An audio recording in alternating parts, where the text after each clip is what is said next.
All right, so this is the demo video for the Redis distributed lock implemented at the 11th hour, but tested robustly enough such that it will work. It will work.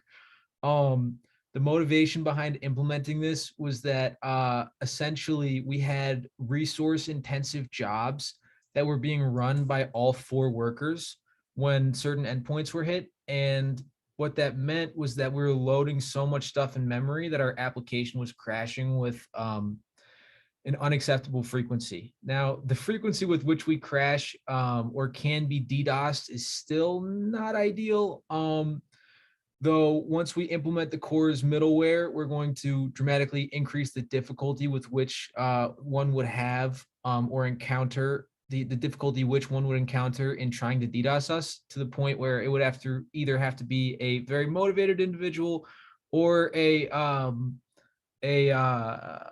double agent, if you will, somebody inside the application who has the right URL, who intentionally DDoSes the API, which is probably not that likely, hopefully. So basically what it consists of, what this whole distributed lock system consists of, is a server or a Redis Elasticache instance running on AWS, which is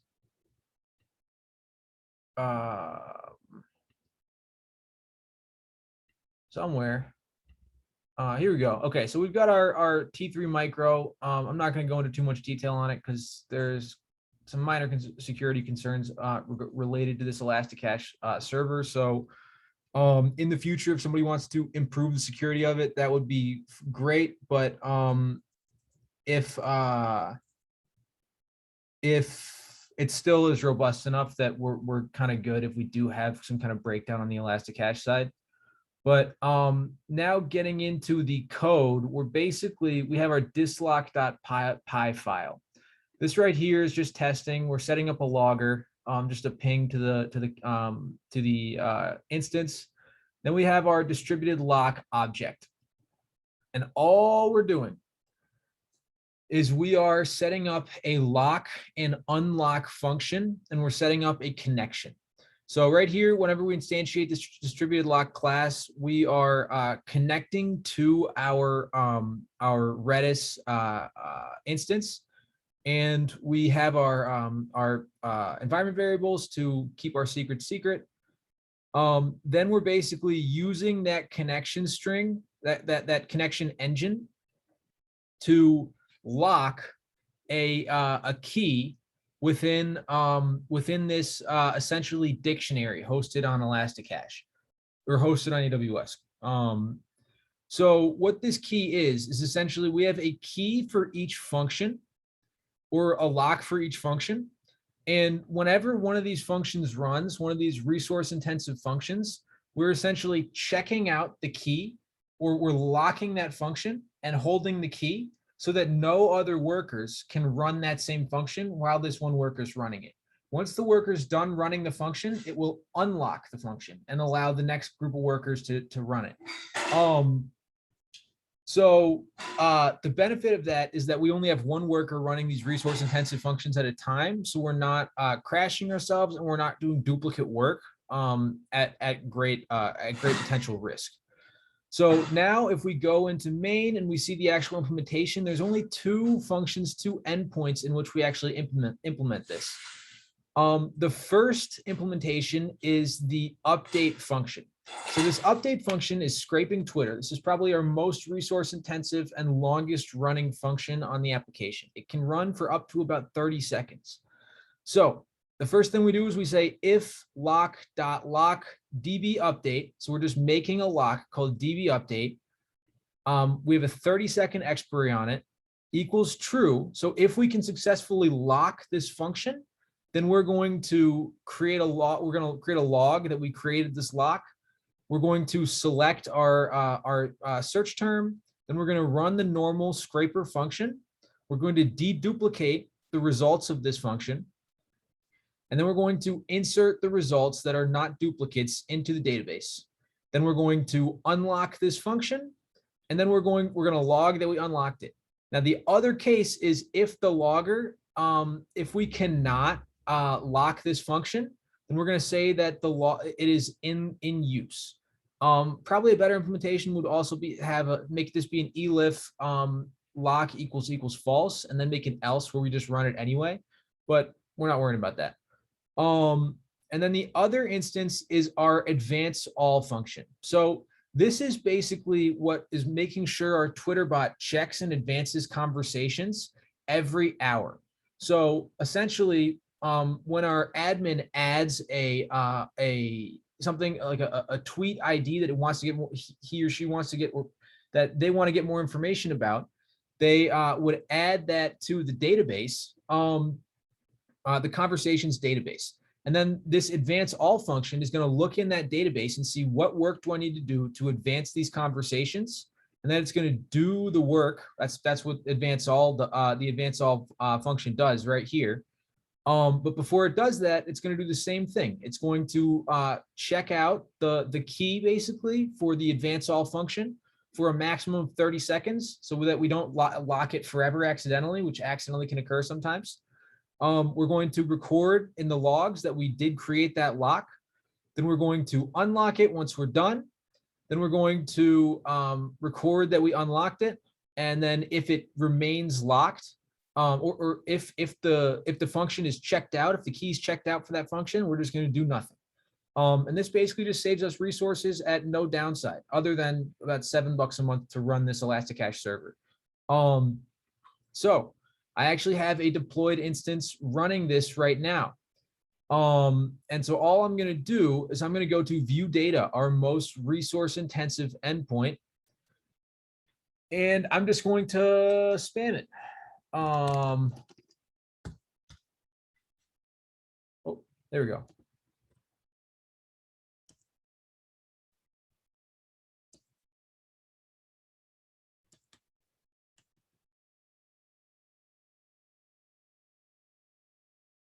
All right, so we've spammed it. Now, normally we're at a point where we probably would have crashed this previously because we're basically loading all this stuff in memory each time. Now, okay, also for the next team, a great solution would be, I don't have time to implement this, or we're kind of past the lock point to implement this. What's going on, Josh? But a good option for this would be to, on update, cache the most recent database state and store that to a key in the Elasticache instance. And then instead of checking the database each time, we just grab that cached database state and return that. And then each time there's an update run, we could just update that cache so that we have the most recent database state in a faster memory location. And that's just going to speed up some of these things and also protect from DDoS a little bit further. Now, there's more architectural, structural things we could do, but that's a great 1 hour project. Somebody can implement that in an hour. So now that I've done all this, we're going to just check the logs and see what we got. Not this log, but this log. All right, so I'm just going to request the most recent logs, the last 100 lines.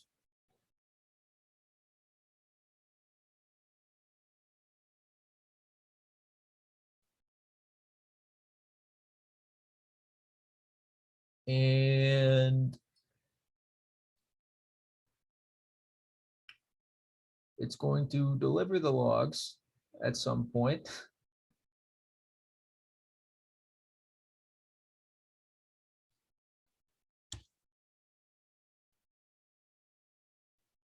What time is this? 6:17 is a minute ago. Let's get even fresher logs. The logs are kind of, they lag behind a little bit.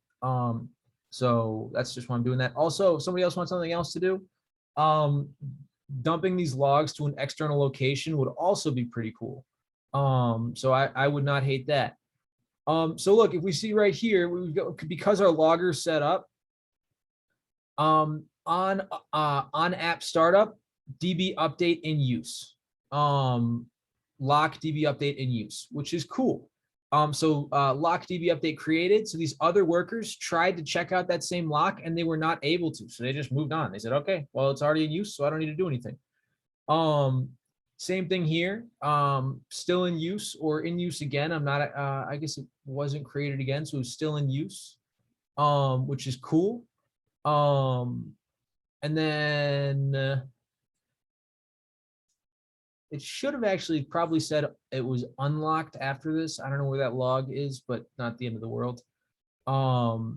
Yeah, so it's not logging our unlocks, but again, not a big deal. So basically, each time you make a query, or each time you hit that endpoint, instead of us seeing API created 4 times, we're only creating the API 1 time, which is very nice. Because previously we were also running into this tweet rate limit where you can only create the API so many times per, like basically per minute.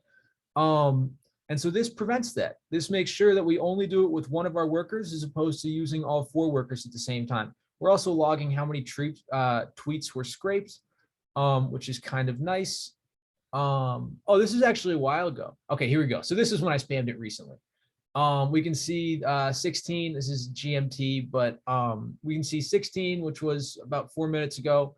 So DB update was in use each time we tried to do that. So DB update created. Okay, and then we're logging this unlock, which is also nice. There's a few above too, so it is doing it eventually.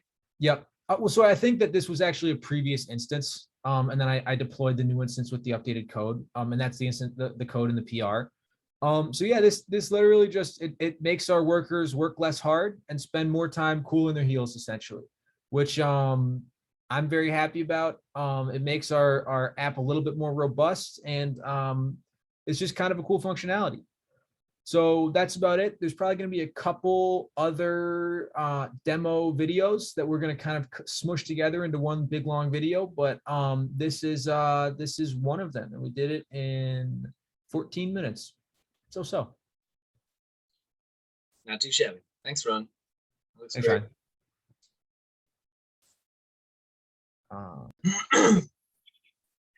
All right, so we're also adding in Ryan's great comment on what additional things to do on this. So take it away, Ryan. Sure, yeah, thanks, Ron. So when you were having Redis lock out the advance all function for other workers, I noticed that you had 30 seconds selected for that time, which is a cool testing time. But I know that also you and I had discussed there being different tiers of check times for all of these responses from Twitter users. And so if somebody is not responsive after a couple of checks every 30 minutes, they get bumped to checking every hour, they get bumped to checking every 2 hours, until finally, once they haven't responded in a couple of weeks, we assume it's a negative response. And then we kill the conversation and update that incident to status of rejected in force ranks.